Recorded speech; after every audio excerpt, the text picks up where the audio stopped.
Assalamualaikum warahmatullahi wabarakatuh.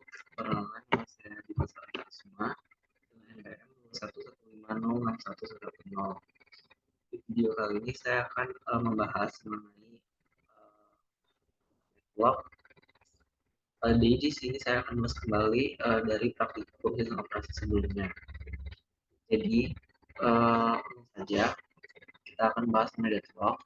Network adalah nama lainnya itu adalah kebuntuan. Yang maksud kebuntuan ini yaitu pada sistem operasi adalah kebuntuan dari suatu proses. Jadi network adalah suatu kondisi di mana proses tidak berjalan lagi atau kondisi di mana tidak ada komunikasi antar proses yang membuat proses penting. Jadi network itu dapat diibaratkan seperti gambar ini, yaitu ada skenario mobil dan juga jalan raya. Jadi ini kan mobil ini saling tidak mau mengalah antara satu sama lain. Nah, kondisi tidak mengalah ini menjadi kemacetan sehingga untuk mengatasinya mobil ini salah satu dari mobilnya harus mengalah. Nah, untuk atau kondisi dari mengalah ini yaitu adalah release atau melepaskan. Sedangkan untuk kebuntuan atau dari yang tidak mau mobil ini mengalah itu sebagai deadlock, sehingga proses tersebut tidak dapat berjalan. Sehingga mobil ini harus mengalah atau melepaskan. Jadi mobil yang mundur sehingga mobil kedua ini bisa berjalan dan mobil ketiga ini lalu dapat berjalan setelahnya dan juga dilanjutkan dengan mobil keempat ini. Nah, sehingga deadlock tidak muncul lagi atau proses dapat berjalan dengan baik. Lalu langsung saja ke simulasinya di CPU simulator. Nah, di sini setelah terdapat kode program, itu ada deadlock 1, deadlock 2, deadlock 3, dan juga kode sampai ke deadlock 4. Nah, program ini nantinya akan dikompil dan dijalankan secara bersama-sama. Langsung saja simulasinya.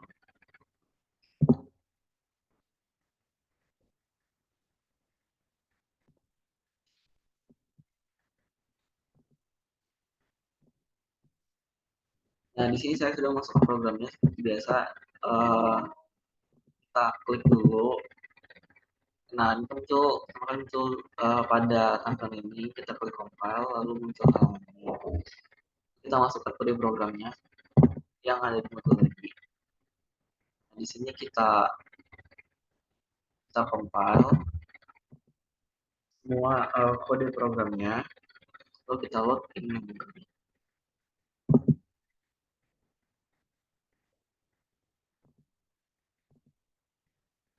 Program kedua sampai program keempat.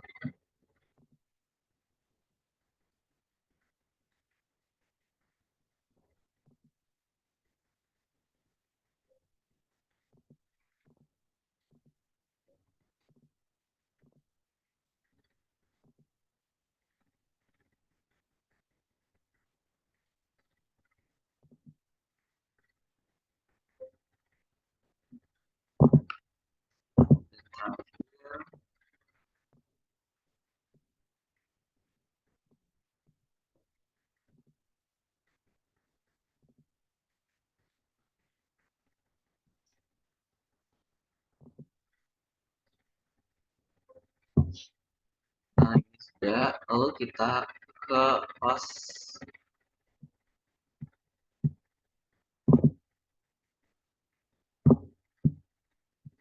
Sebentar.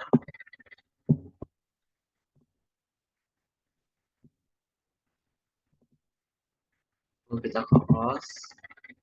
Nah, ini kita pilih metodenya yaitu run login. Sesuai dengan modul yaitu run login dengan 10 detik.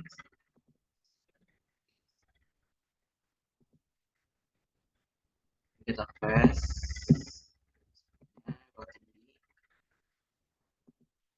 Nah, ini lalu kita masukkan di output 2 kali.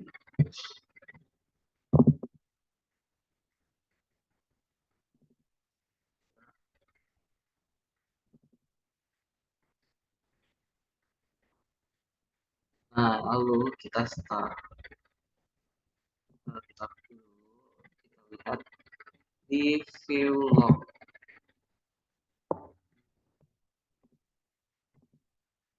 Kalau saya view resource-nya, kita lihat dulu. Ini untuk melihat apakah terjadi deadlock atau enggak. Lalu kita klik start.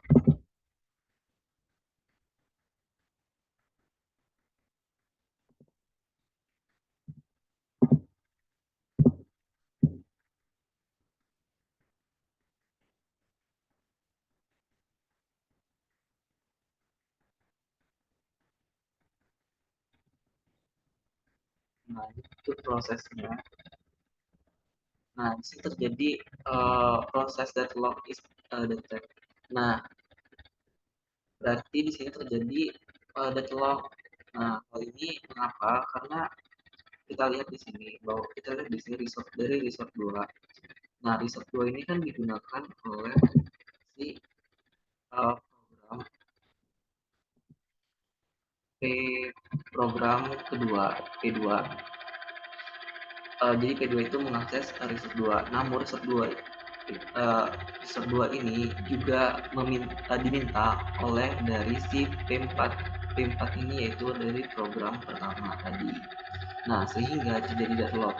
Begitupun juga dengan si resource 3 diakses juga oleh si program P6 atau program kerja. Namun resource 3 ini juga diminta atau di request oleh P5. P5 ini P2 P2. Nah, sehingga terjadi deadlock sehingga harus cepat dan juga harus satu. Nah, untuk mengatasinya kita dapat melepaskan atau merilis dari salah satu dari si resource-nya sehingga deadlock tersebut dapat diatasi. Nah, kita coba melepaskannya.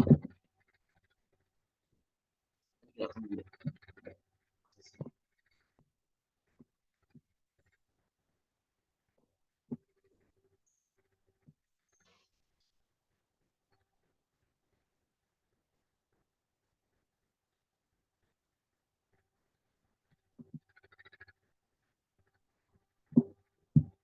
Bisa berjalan prosesnya.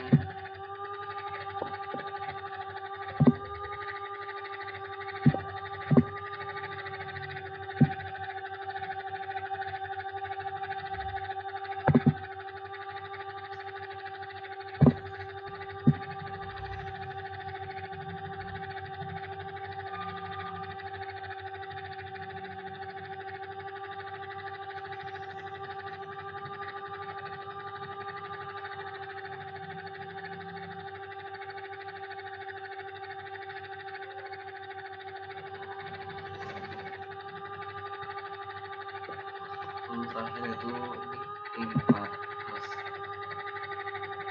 tinggal sisa P4 di proses. Nah, itu bagaimana cara mengatasi dari deadlock tersebut. Nah, ini sudah selesai.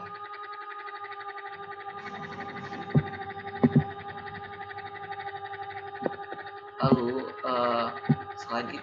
selain dengan merilis, kita juga dapat menggunakan cara mengatasi, kita juga dapat menggunakan dari metode yang di bawah ini, dari slow, hold and wait, lalu itu slow circular dan seterusnya. Nah, kita coba yang pertama. Ini kita centang dulu. Kita coba yang di slow, hold and wait. Lalu kita masukkan programnya lagi. 1, 2, 3, P4.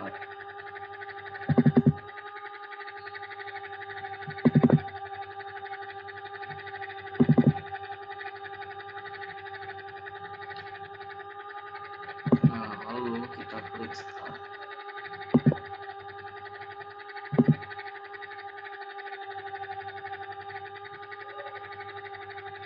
Kita lihat apakah terjadi atau enggak memakai metode di slow, hold and wait.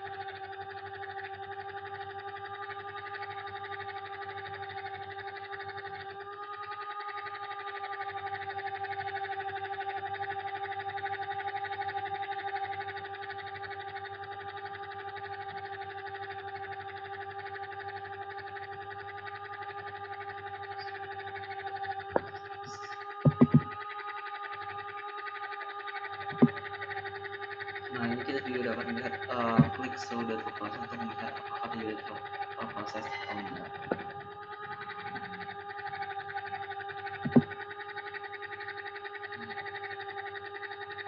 Seperti ini.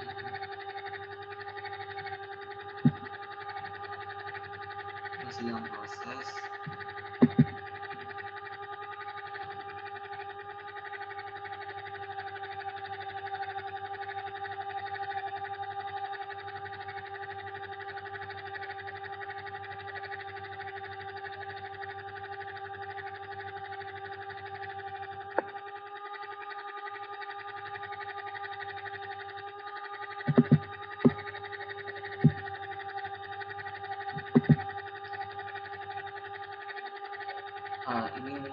Ini mungkin agak lama, namun saya langsung saja. Nah, untuk di slow hold and wait ini itu tidak terjadi deadlock, sehingga kita dapat karena tidak mengizinkan untuk proses melakukan hold and wait, sehingga tidak ada atau tidak akan terjadi proses atau proses tersebut akan berhenti dan menunggu proses lain untuk menyelesaikan eksekusi, sehingga tidak terjadi deadlock, sehingga kita dapat memakai di slow hold and wait pada program ini. Lalu kita coba, nah ini prosesnya udah berhenti kan, dan ini tidak terjadi deadlock. Lalu langsung saja kita coba circular-nya. Kita unlist dulu. Nah, lalu kita balik lagi ke 1, 2,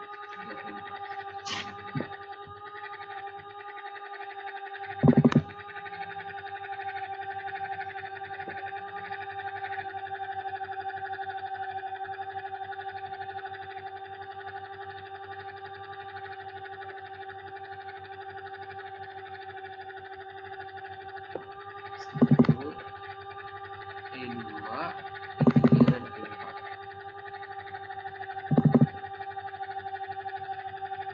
Nah, lalu kita start. Nah, ini udah prosesnya udah berjalan, kita lihat aja jadi deadlock atau enggak.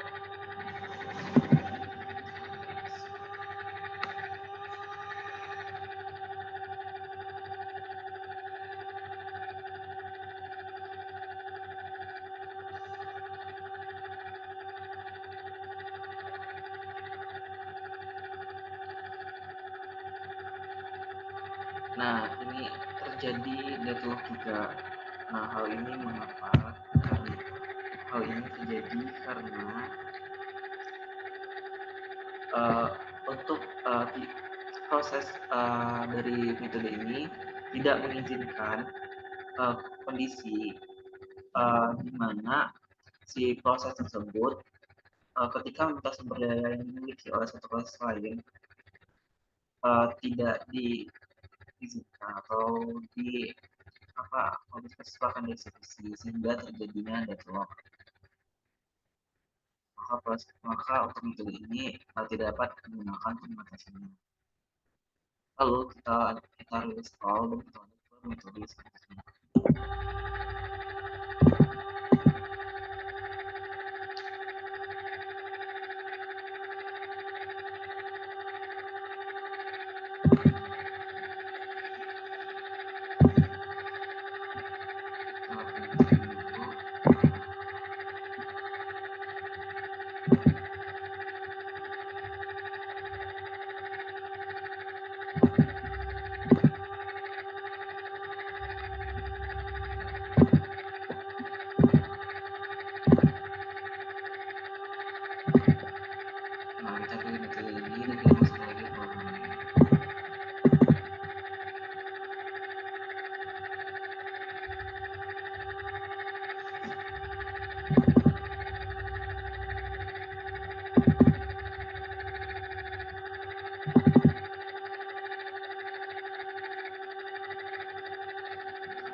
dengan menggunakan wisatawan daring ini. Kita lihat.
Nah, ini sudah selesai. Nah, tadi kan kita udah lihat kan tadi ada terjadi ini untuk proses ini penggunaan ini terjadi deadlock, tapi hanya sebentar saja. Tadi kan kita lihat kan bahwa sini menimbulkan warna merah. Nah, hal ini kenapa terjadi deadlock? Deadlocknya itu hanya bersifat sementara. Hal ini karena proses yang menghasilkan deadlock akan diberhentikan terlebih dahulu, sehingga research pada proses yang dibandingkan itu dapat digunakan oleh proses lain, sehingga proses yang lain dapat berjalan dan proses yang dibandingkan dapat berjalan kembali, sehingga tidak terjadi kebuntuan atau dari deadlock. Nah, jadi ini dapat dipakai untuk menghentikan dari deadlock. Tetapi tadi kan dapat dilihat bahwa deadlock tersebut dapat muncul tapi hanya sebentar saja. Lalu kita lanjut ke proses selanjutnya, ke proses tuliskan lagi programnya.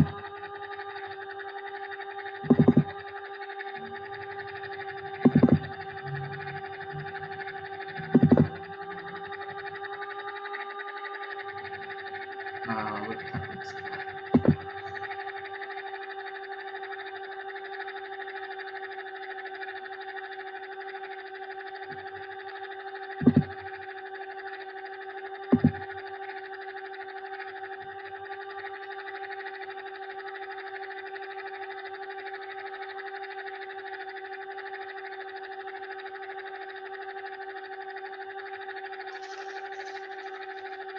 Nah, ini kan terjadi deadlock kan.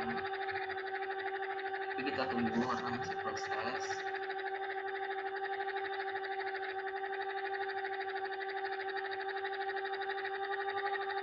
Nah, deadlock sendiri nanti hilang.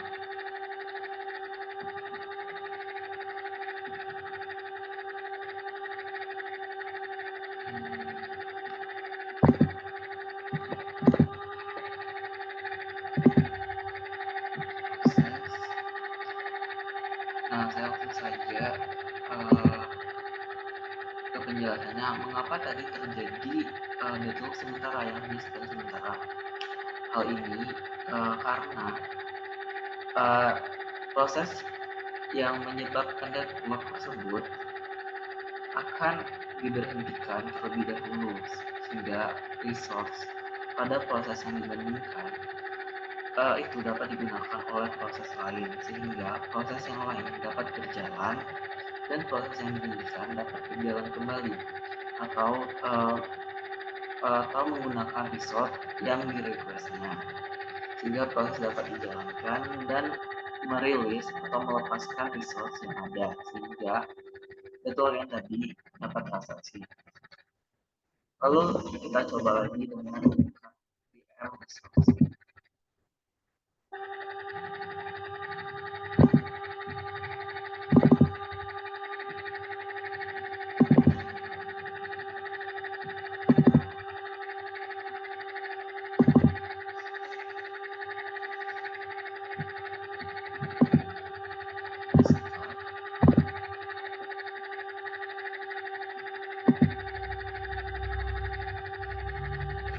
Kita lihat apakah ini terjadi deadlock.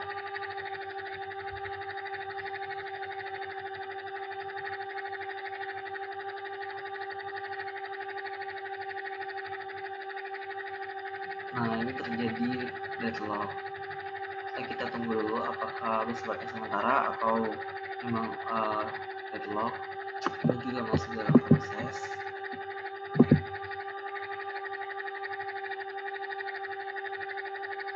Nah, data tersebut hilang, tidak lagi terjadi deadlock. Mengapa hal ini sifatnya sementara, sama seperti yang tadi pada metode preempt restart.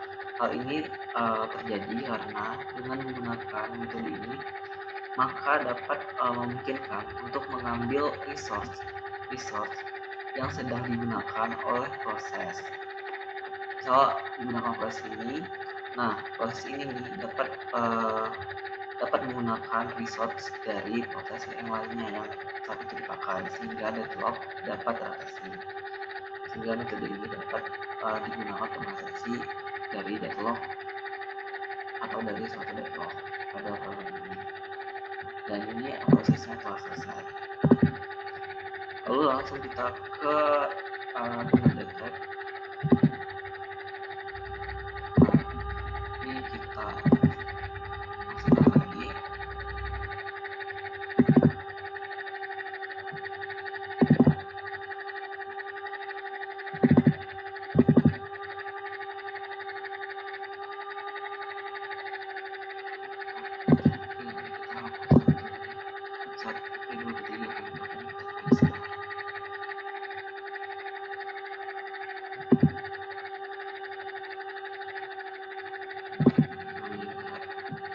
Apakah ini terjadi atau enggak?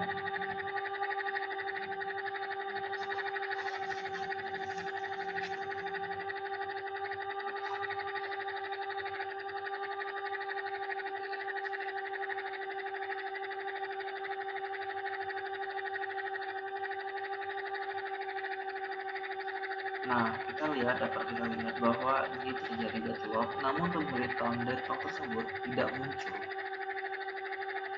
Dan ini menggambarkan warna merah-merah dari comparison ini digunakan. Nah, ini dalam keadaan menunggu. Nah, hal ini mengapa terjadi?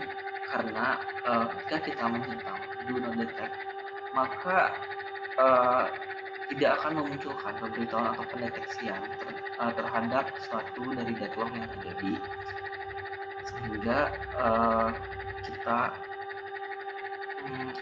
tidak dapat atau tidak dari program ini tidak dapat melakukan pencegahan dengan ini,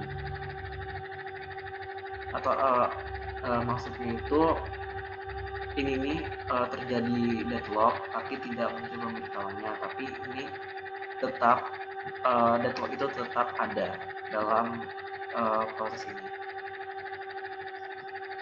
Tetapi untuk menghilangkan atau menghilangkan pemberitahuannya atau pendeteksiannya, kita akan menggunakan ini, namun deadlock tetap terjadi.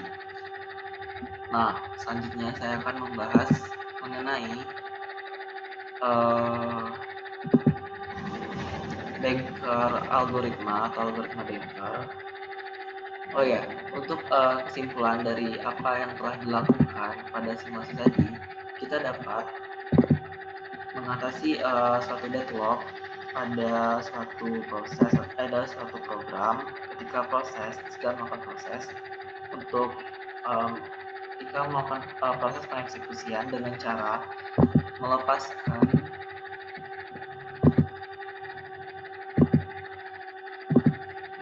sebentar.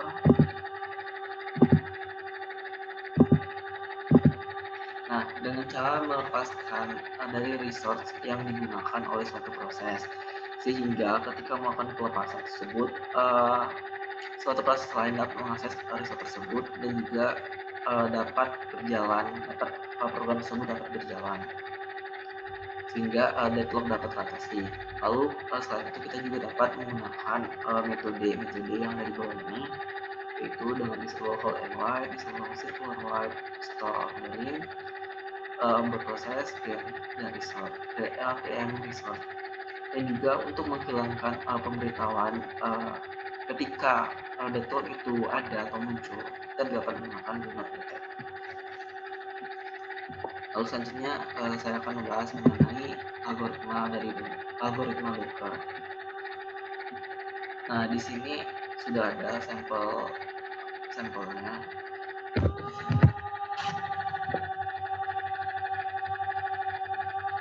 Nah, di sini terdapat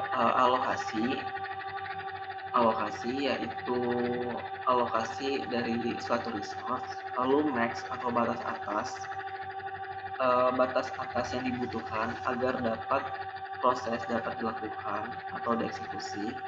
Lalu di sini juga terdapat need, yaitu kebutuhan yang harus dipenuhi ketika melakukan pengeksekusian.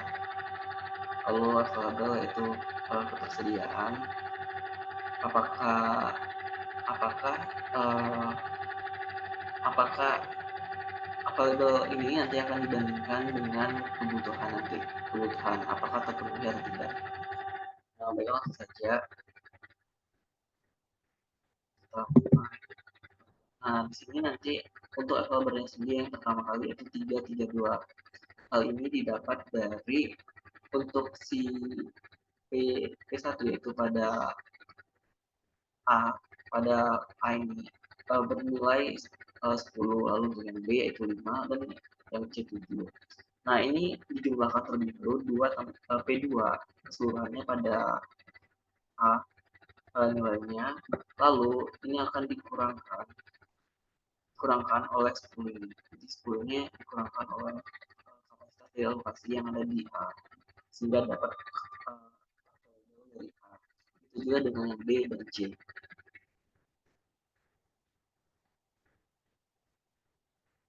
Lalu untuk fit ini akan didapat dari penghasilan dari pengurangan dari max dan juga allocation. Jadi max kurang allocation akan didapatkan dengan max kurang allocation didapatkan dengan kebutuhan tiga. Jadi uh,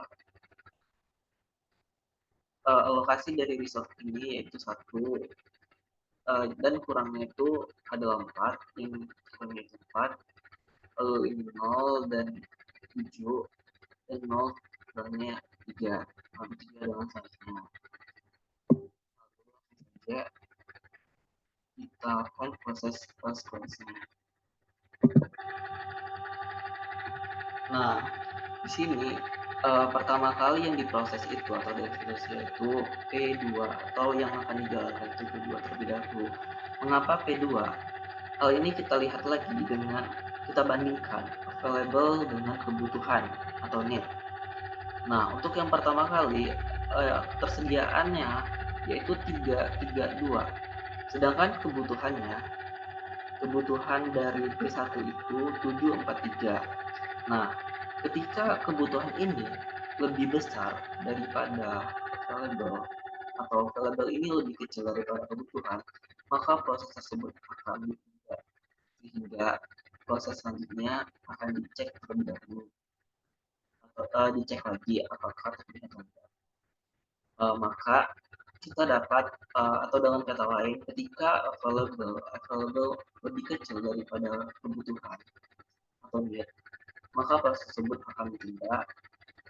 Namun ketika available lebih besar dari kebutuhan atau sama dengan kebutuhan, maka proses tersebut akan dieksekusi atau tidak. Kita langsung ke P2. Di sini P2 ketika melakukan P2 itu kebutuhannya tersebut itu 122. dan ketersediaannya ada 332, maka kebutuhan tersebut terpenuhi sehingga proses dapat dijalankan, maka P2 diproses lagi. Lalu kalau akan mengecek lagi P4, apakah P4 ini uh, P3 dulu apakah terpenuhi atau enggak. Nah di sini P4 setelah P2 itu P4, maka P3 ini tidak dapat terpenuhi atau tidak dapat dijalankan. Maka P3 nya di sini 600. Nah 600, dan ketika ketika P2 telah selesai dijalankan, maka juga P2 maka si P2 juga akan melepaskan resource, yaitu di sini dia melepaskan sehingga melepaskan dan akan bertambah sehingga nilainya itu 743, sehingga nilai maksud saya sehingga nilai 532. Nah dibandingkan ini di sini dibandingkan dengan 5 ini lebih kecil daripada 6, maka tidak dijalankan, sedangkan yang lain walaupun terpenuhi dan ini tidak atau lebih kecil daripada kebutuhan, maka itu tetap tidak akan dijalankan. Lalu dicek lagi pada P4 nya 0011, ini P4 ketika 532, ketersediaannya 532 dan P4 nya 011, maka program tersebut dieksekusi. Lalu dengan selanjutnya P5, sini P5 nya di sini 431, 431. Nah ini labelnya itu 743. Nah ini kalau ini maka di sini akan berjalan atau dieksekusi. Lalu selanjutnya kembali lagi ke proses yang pertama, step 1. Nah ketika berhasil eksekusi, maka kondisi pada saat itu dia akan melepaskan resource sehingga nilai dari resource tersebut akan bertambah sehingga nilainya yaitu 745. Sehingga ketika dibandingkan dan ini tersebut, maka akan P4 ini akan dieksekusi atau akan dijalankan. Selanjutnya yaitu mencari dari P3. Nah itulah dari algoritma dari Baker. Jadi ketika levelnya itu lebih kecil daripada kebutuhan, maka program tersebut tidak akan dieksekusi atau tidak akan dijalankan, atau bukan tidak dijalankan, maksudnya yaitu ditunda. Lalu akan pengecekan ke proses selanjutnya. Namun ketika level lebih lebih besar atau sama dengan kebutuhan yang dibutuhkan pada saat itu, maka proses tersebut akan berjalan atau dieksekusi. Nah, juga selanjutnya dicek terlebih dahulu apakah dapat berjalan atau tetap enggak, atau lebih kecil atau lebih besar, available atau tidak. Nah, itulah dari algoritma dari sekian video kali ini yang dapat saya sampaikan, saya jelaskan. Saya mohon maaf. Saya akhiri. Wassalamualaikum warahmatullahi wabarakatuh.